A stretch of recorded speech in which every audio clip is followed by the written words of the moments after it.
time is close to coming. Do I stand still or try to fight? Follow me into the sky, let's hold our breath till we die. I just wish it was for something. Follow me, we can take this city on. Follow me, this is what you're waiting for. This is what you're waiting for.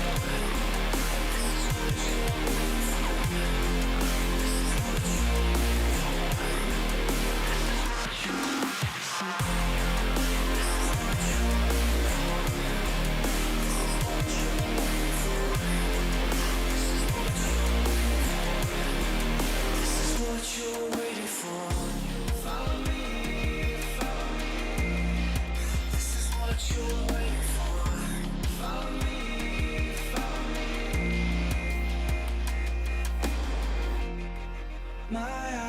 close to shutting. This is the turning point tonight. Follow me into the sky. I'm glad these clouds are so high. I'm not jumping off of nothing. Follow me, I can change forevermore. Follow me.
Giving you a voice, making it loud our own way.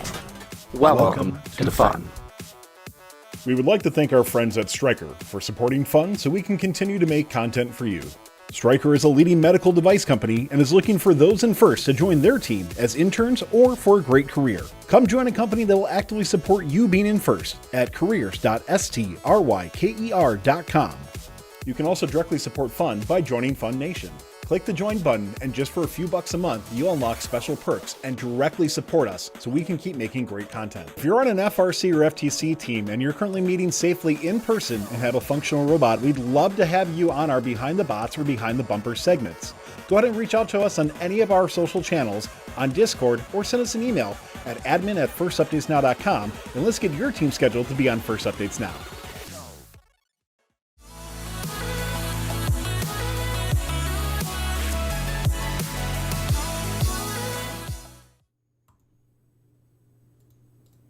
Hello, everybody. Welcome to the Fun Show. I'm here with Dan Mantz, the CEO of the REC Foundation, which, of course, is what runs VEX events. So if we say VEX a lot, remember RECF for that as well, too. I'm your host, Tyler Olds, and we're going to be talking about VEX Worlds. Dan's actually at VEX Worlds right now, which we're very excited to talk about. I'm a huge fan of VEX Worlds. I volunteered there a couple of years myself and had an amazing time. I just want to say, Dan, as we bring in VEX Worlds knows how to treat their volunteers right, and it is an incredible experience, and we're going to be talking a lot about the live virtual events. So, Dan, welcome into the show, and thanks for taking the time to speak with us. Tyler, thanks for having me. As you said, right now, as we're speaking, we're running some of our division finals And the division finals will join 3 teams that qualified this morning and 2 teams from China. And all the activities start at 6:30 Central Time tonight. Yeah, very cool to see with that. And we're going to be diving a lot into this through go the time that goes into making this event actually work and function. I can't wait to speak more about that. Let's start off going back a few months, of course, when the season was starting here. You guys made a pretty early announcement that VEX Worlds was being planned and going to happen for things. Can you talk a little bit more about that, why that was important to the REC Foundation to get that communication out early, and kind of some of the thought process behind it? Because, nobody knew at the time where COVID was going and how you're going to go about this. So how did you get all this kind of aligned ahead of time before the event even started?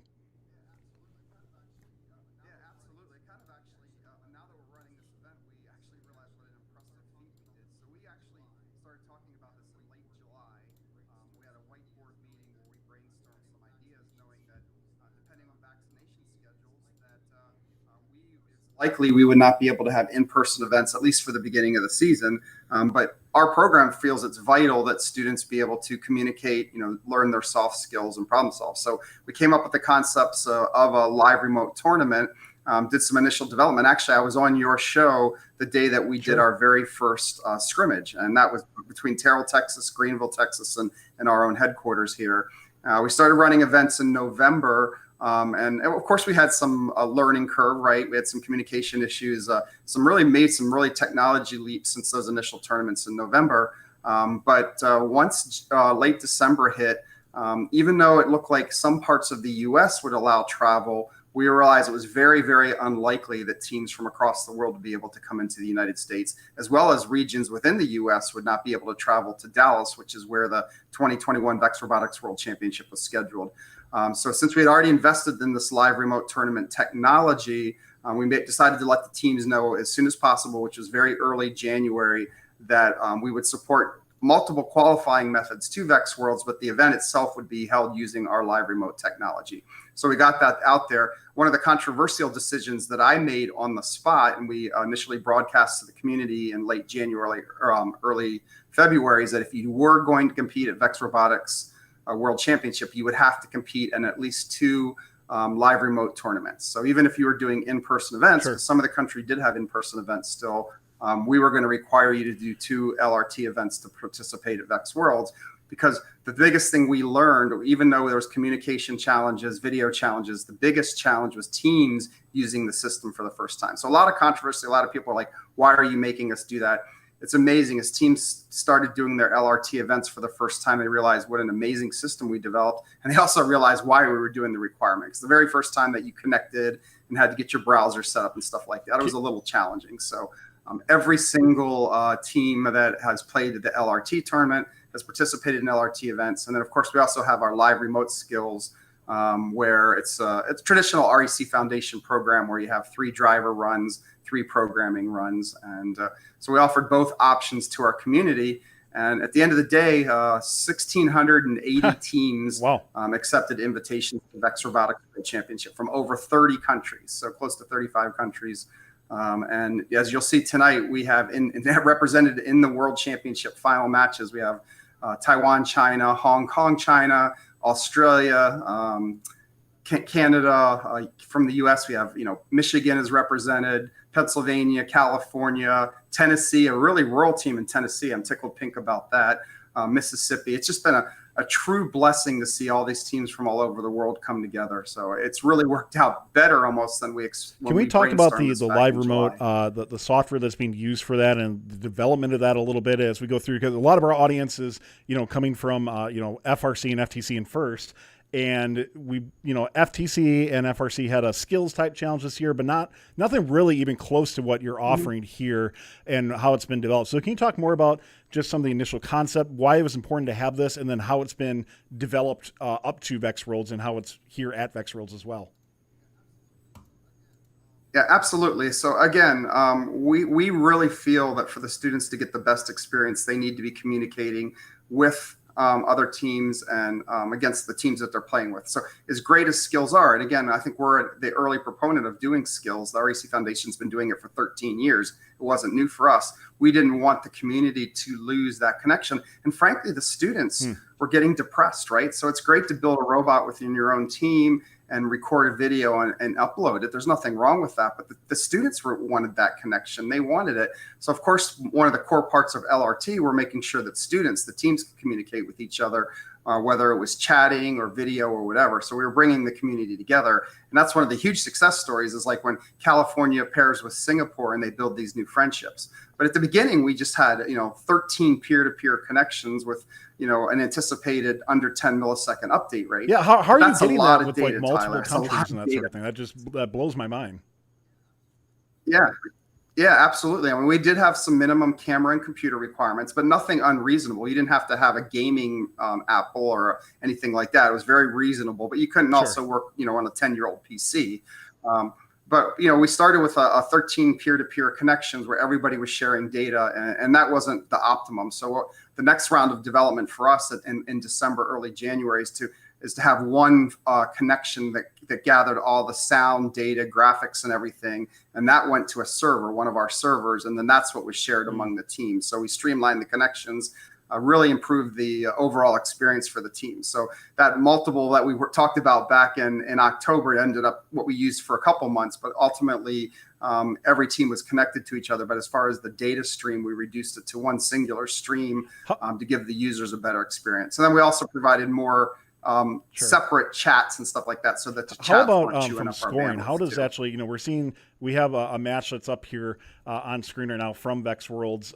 How is this actually being scored? Is there somebody individually scoring each one of the fields, like at a different location, or how does it actually work?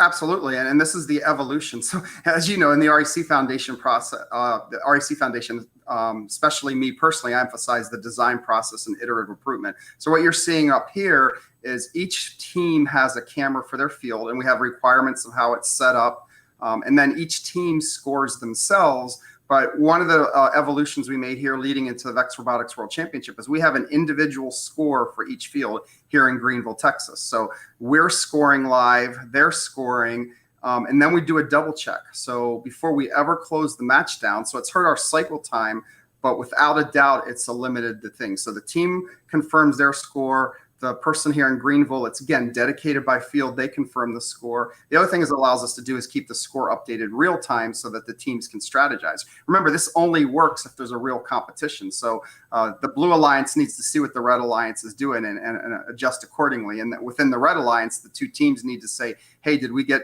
maximum score in this corner, or do we have possession of the left, right? And as you can see, we labeled them by the letters of the alphabet. So the real-time streaming of the video was key, but it's hard for the teams when they're watching their own goals to also do the scoring. So we invested heavily in making sure we were scoring accurately. And it did add a little bit of cycle time to do that. The other thing we did, Tyler, is we actually have a video review. I mean, we've taken that step now. It's a GDC decision, but we allowed each team 2 challenges. And if they won the challenge, then they got to keep it. If they didn't, then they lost it. So even after the scorekeeper confirmed it, the team confirmed it. If you went back an hour later, you had till 30 minutes at the end of the day to submit a challenge, and then we went. And we actually had to overturn one or two that were missed. Review that? So that was a key part. You actually go back and manually review those? What's that? Yeah. Yeah, we video. Everything is live streamed through our YouTube channel, and every match is saved. So, including all the individual field views. So we would go back and someone say, "Hey, we think you missed a ball in autonomous mode," and we go back and watch the match and score it. And obviously, we were pretty accurate because the teams and the scorekeeper referees were already confirming it. But we did find one or two. One of the things that we're going to get into here is some behind the scenes of what's actually going on at VEX Worlds. Because to me, from a logistical standpoint, as somebody who's run events that are much, much smaller than what you're doing here, can we get into some of the pictures that you sent and just kind of talk a little about what's actually going on? Did you fly volunteers actually into Greenville, or is everybody doing stuff remote? Can you talk a little bit more about that? Yeah, this is VEX Worlds. This is the VEX Robotics World Championship. So, in Louisville or Dallas, we would have a control center. So this picture right here shows our AV partner that we hired for this event. That's their control trailer, and I have an inside picture later on. But you can also see the generator there too, because we didn't have enough power in this building to power all the screens that we're using, all the equipment that we're using, right? So we had to bring in a generator. We got a huge diesel tank there too. Now inside that trailer, this is the control room, right? So this is one of our morning check-ins. And so we have a full production crew, both an REC Foundation production crew, as well as our AV partner. And right there, we're running in that trailer that each morning, each afternoon, all the live events are run from here. But so you can see right now, one of the things we really want to do is showcase all the REC Foundation staff. So we're beginning each staff an opportunity to do a session. But we built a studio in our building. We don't have the most fancy digs in the world, but we actually, with our AV company, we actually built a studio. I think it may be the next picture. If you go to the next one. Yeah, sure. So there's me. I'm doing a segment called Dan Dreams of Memes. And I'm showing the community submitting memes, and I'm showing the funniest ones. It's all open mic on the fly type of thing. It's actually been really fun for the students. But this is one picture of the studio that we built in what used to be our warehouse. And so, as everyone knows, it's watched VEX Worlds, is we always have an anchor desk and a studio. Well, you're seeing our anchor desk studio right there. If you could do another couple pictures, there's another angle of it from this morning.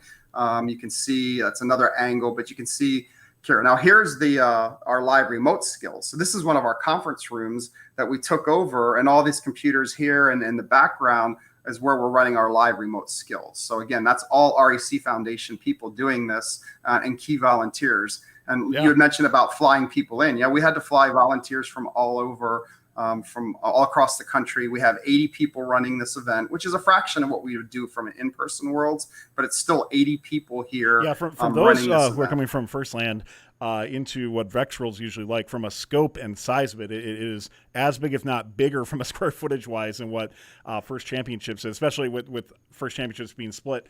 So the pair that's down to 80 key volunteers coming in is pretty fantastic with that. So were there any, going through what this is, any complications or any opportunities when you look at the future? Hopefully we'll never have to do something quite like this again, right? But, I think there's a lot of things that we could potentially apply this way, where you could say, hey, let's have an all-star game and have all these teams compete remotely or something like that. So any lessons learned from that? Yeah, there's a couple things. First of all, I think from an advocacy standpoint, right, we need broadband everywhere. So the REC Foundation is really, across the country. We have, we've talked about this before, Tyler, but we have 30,000 registered teams, and we have more high school teams than First does. We're a large organization, but we're not as well known. And you talk about VEX Worlds. VEX Worlds, you can see behind my shoulders our Guinness Book of World Records, which we're going for again this competition. But yeah, exactly. So, we have, last year in Louisville, we had almost 1,700 teams at VEX Worlds. It's a huge event. And, but anyway, what we see is this is an avenue, a couple different things. It's a way to bring in, say, rural America, because in the VEX Robotics competition in our community, our teams go to a lot more events.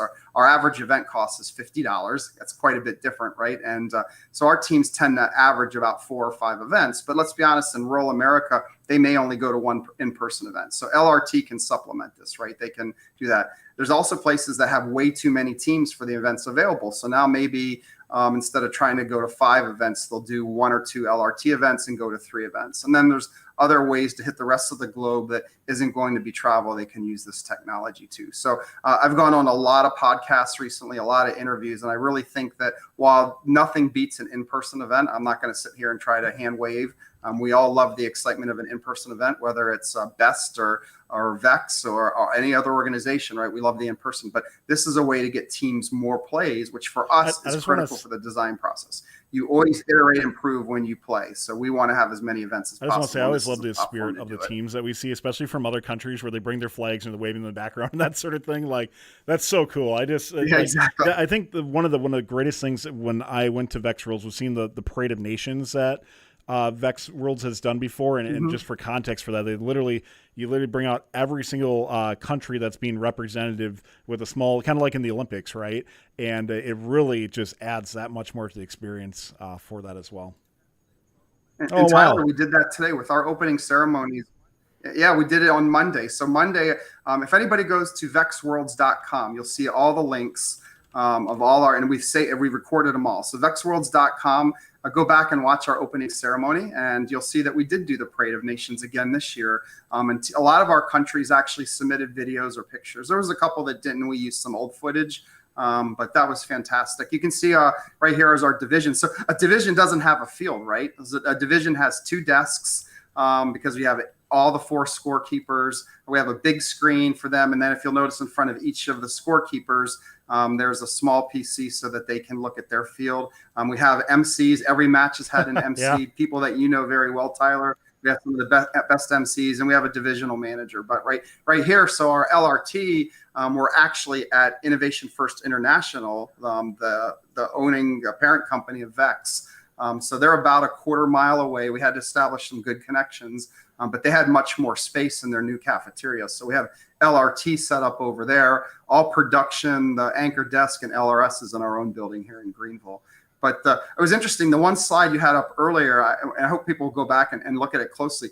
That's a really good what happened in this year. So there was that slide showed a field set up in a school, right, in a cafeteria probably, but it also showed a couple fields set up in people's living rooms. That's what happened this year, is because we gave students a way to compete, but schools were still closed. You know, you have a different thing. So I think that upper left one is probably someone's living room or den. Obviously, the lower left one is a high school gym. The lower right one looks like it's probably an office, and then the upper right, I can't really tell from here, but that's what has been so fascinating about watching this, is seeing fields set up in garages and living rooms. I mean, we're gonna have some people competing for world championships tonight that their field is in their living room. Towards the end of the pandemic, there's more and more schools that have their fields set up. But it was really, this technology is so universal that we've developed. And remember, we've developed this. We've heard a rumor that there's an organization out there saying that there's no way that the REC Foundation developed it this year. We brainstormed it in July. We started writing code in early October. 4 weeks later, we did our first, what we called the exhibition match, or a practice match is technically what we called it. And we were running competitions by the end of November. So, and we did this with 2 professional developers and a lot of staff that have learned those skills. So my operations team didn't have a lot of stuff to send this year. So they've all learned how to run the system. A lot of these divisions are being run by people that were used to be in our operations group. A lot of our head referees now are people. So as the REC Foundation, we like to say that we're flexible. And so instead of laying people off or furloughing people, we gave them new skills. And the REC Foundation is going to be so much stronger, because now when you call the person that used to be at our front desk, she knows how to score. She knows how to interpret game rules and everything. So I don't think anybody out there has accomplished what we did, because we looked at our whole community and we invited the entire community to be part of this process. Well, Dan, as we start to wrap up here, I'll put you something on the spot here. There are tons and tons of people that you mentioned that go into making VEX Worlds possible. Are there any particular ones that you want to give a big shout out to that have really just stepped up in your book? And if you don't mind just saying kind of what they do. Yeah, I think the biggest shout out needs to go to Brad Lauer. Brad Lauer is our Senior Director of Operations. When we had the brainstorming session back in July, Brad kind of was like a dog with a bone, right? He really wanted to do this. He was persistent. Dan, this is the way to go. So I had to make financial decisions, right? So people say, what do you think about First's decision? And I'm like, as a CEO, I understand the finances of doing what we did. We did not do this to make money. We've probably lost money. We've got way over $1 million in investment on this, but we felt it was more important that the students have an experience, right? And so we dug a little bit into our cash reserves to pull out. But what Brad did is he kept reminding us of the responsibility we had, the community. So Brad has been the project manager of this. Brad's the one who turned his operations team into experts. And then also a huge shout out to 2 other groups. So Grant Cox leads GDC. They had to completely reinvent a game using all the field elements, right? We didn't have time to come up with new field elements and game elements. So we had to reinvent the game using the game elements, and Grant leads the GDC. And then within the REC Foundation, we had our competition judging committee led by Steve Rummel. Steve. He had to reinvent how are we going to do judging. And we allowed electronic notebooks. We did remote judging. We've interviewed, Tyler, we've interviewed over 1,000 teams for judged awards just for VEX Worlds. And so Steve and his team had to pivot, but it was a team effort from the REC Foundation. I know I'm letting people too many to because, mention, right? Everybody had a piece in it. Yeah, exactly. But you really have to give a shout out for Brad for being the PM, to the GDC led by Grant for coming up with a new game, and then again Steve for lastly, I want to just tie this into for most of our content being more first base for things. Looking at either first or really any other one, how can programs like FIRST learn from what you are doing as an organization, or what REC Foundation is doing as an organization, from both the world's perspective and then from the live remote software? Like, how can we see this applied for First Tech Challenge for maybe teams that want to compete against teams from different parts of the world and that sort of thing? And then is there anything from a world's perspective we can tie into that as well? Yeah, and I think that, in the early days, I wanted us to all collaborate and invest in this, and other programs didn't want to. And I understand their decision. Again, I'm a CEO, I understand the businesses, but if we are all mission driven, because we're all not for profits, if we're all mission driven, and as you know, Tyler, and my staff knows, I don't care what school signs up for what robotics program, as long as they do robotics, because that's what we need to be doing.